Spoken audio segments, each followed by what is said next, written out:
All right, so we're here talking just a little bit about First Corinthians. We're right in the middle of, well, towards the end of going through First Corinthians. Been there for almost a year now, a little over, quite a bit. Yeah. Last Sunday, Minus the first third of COVID. totally right. Yeah. We've been plugging away though. So we finished First Corinthians 13, or you taught First Corinthians 13 this past Sunday, and kind of the idea. Thought every once in a while we'll do these kind of side conversations just to talk a little bit more about the previous week's text and go a little more in detail. But maybe to start us off, kind of what were some of your, if you were kind of having someone look and listen to that message, kind of what were some of the big takeaways that you might have wanted someone to come away with? I think the basic thing is 1 Corinthians 13 is sort of known as the wedding text. Yeah. Right? So many weddings, or like it's the greeting card text. It's like you go to get a card that has a Christian theme. Totally. And often it has that, or like maybe Jeremiah 29, it's kind of like, so, but I think in reality, Paul wrote that as a letter in response to a historical context in Corinth. Yeah. Where these people were not living lives that were shaped by Jesus' self-giving love. Totally. So then Paul asked them, hey guys, I want you to look at your motivation. Yeah.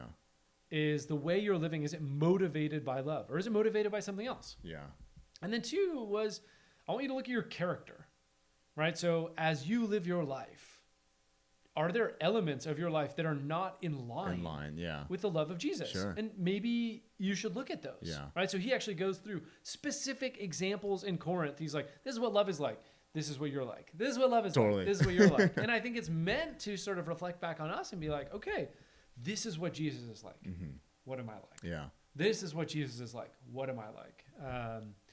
So I think that's sort of the essence of what we talked about, or I talked about. Yeah. I think one of the things I left out at the end, it talks about sort of, and the greatest of these is faith, hope, and love. Yeah, that trifecta there. Yeah. I thought it might be fun maybe just to kind of explore that a little bit. Totally. Specifically, I think, we talked about love, but what about faith and hope? Totally. Like, how do they fit in, particularly into our cultural moment? Yeah, totally. Yeah, and I think it's really good because I think about just that line. It's the last verse of that passage, verse 21. The greatest of these is love, faith, hope, and love. And it happens a few times throughout Paul's writings. I think in 1 Thessalonians, Paul talks about your work of faith, your labor of love. And it's kind of this repeated theme, if you will, in a lot of Paul's letters. But just thinking about like faith, just to kind of start us off here, I think it's interesting when you think about faith from like the biblical side of it. Oftentimes we don't realize is that like faith and faithfulness are often the same. They play together, the same word. And I think sometimes in our American Christianity mindset, we think of faith as like the decision you made at that revival, and you got your ticket to heaven, and you're good to go. Yeah, exactly. It's like this cognitive one-time thing in the past. I said yes. Exactly, right? But oftentimes throughout, especially Paul's writings, and really throughout a lot of the New Testament, this idea of faith or faithfulness, again, those terms can be interchangeable, is not so much just like only an intellectual belief at a moment in time, but like this loyalty, trust, fidelity, allegiance type word. It's a commitment type word. Yeah, with an ongoing consequence. Exactly. So it kind of parallels love then, because love, Paul says, right, if you give all of your possessions to the poor, you gain nothing. Totally. And he's saying like sacrifice is great. Yeah. But I want an ongoing character formation of love. So there's sort of this one time versus the ongoing. Totally. Maybe a parallel then with like an act of faith or a moment of faith versus a life that is faithful. Totally, exactly. I just finished this book called The Language of Faith by a New Testament professor, and he kind of was going through Paul's writings and discussing like this word faith and kind of what did the Greek words pistis, what that word meant both in the first century Greco-Roman world of Paul's day and in the different letters that Paul wrote. And he kind of gave this kind of helpful paradigm of like he had 3 big buckets of like how faith worked. He talked about believing faith, which is kind of what most of us probably think of when we think of faith, just intellectual agreement kind of a which stuff. is biblical. Which is there. It's there, totally, for sure. Yeah. And then he talked about trusting faith, which is, I think, kind of the things that we don't associate with faith because there is an action involved there. There's a commitment there. So this idea of trusting faith, where I'm trusting not just in my head, but with my actions, with my life. Another way of thinking that would be like loyal faith.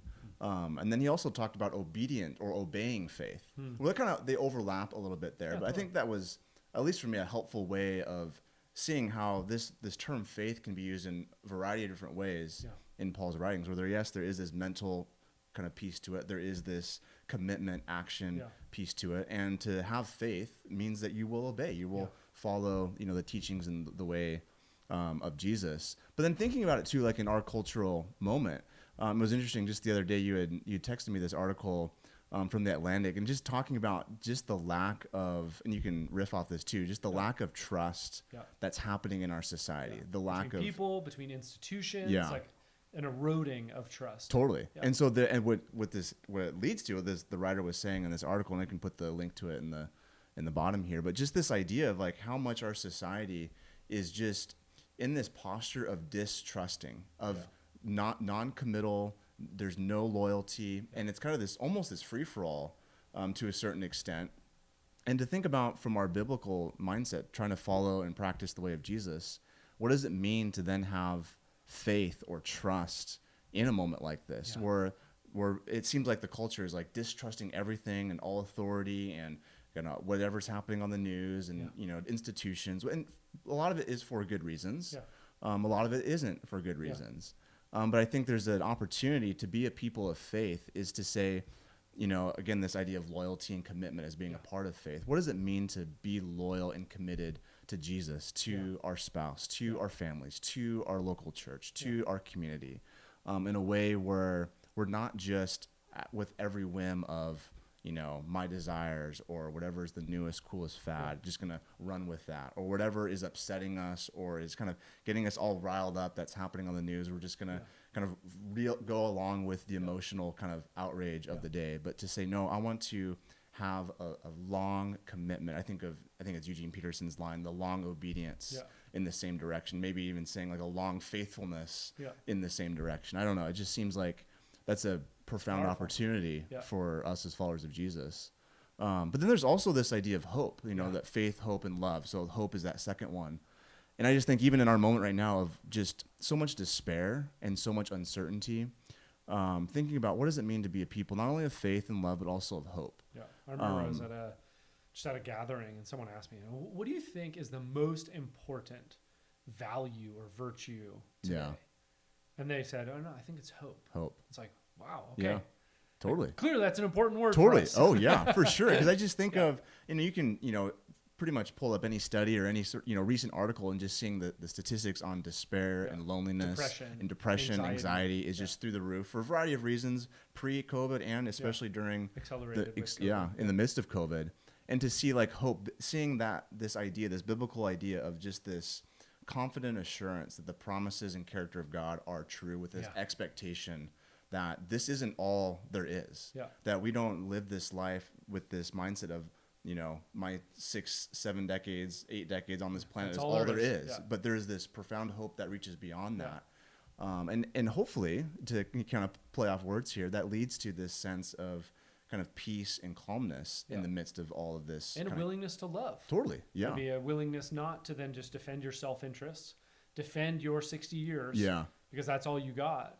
Well, if this is just the beginning, if we're actually living for an eternity shaped by Jesus and his kingdom, right? Paul says in 1 Corinthians 13, right? We see through a mirror dimly that like there is a truer reality on the other side of death. Totally. Exactly. And if Jesus returns before we die, before death. But the point being, like, most likely most of us will face our mortality. Totally.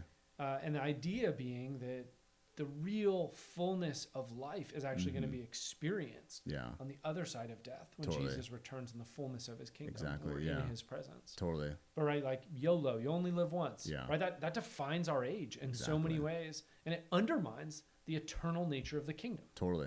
And I think even too, just thinking about it's a couple weeks ahead of us now, but when we get into 1 Corinthians 15, Paul's going to say if the resurrection didn't happen, if Jesus has not been raised from the dead, we're a people to be most pitied. Exactly. And so it's without that, the life, death, burial, and resurrection of Jesus, we are a people that should not have hope. But because that is the reality that we stake our whole lives on, that Jesus has conquered death, that this life is not all that there is, that we live for and with someone who's much greater than our circumstances.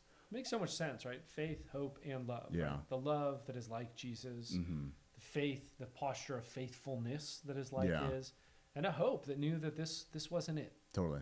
Yeah. And he could endure the cross because he knew the cross wasn't the end. Yeah. And it's hard to become those kinds of people. And I think as we journey along in our life with Jesus, it's a trajectory. It's a growing process of becoming of people that are more filled with faith or faithfulness, of people that are more filled with hope, and of people that ultimately become love like God is love, and loving our neighbor as ourselves. And I think, you know, the invitation's there. It's just an invitation to, I think, you know, deeper intimacy and deeper connection with Jesus. So it's cool. Yeah. 1 Corinthians 13. Yeah, just a couple thoughts there. So that's awesome. Hopefully Thanks, it's helpful. Man. It's good. All right.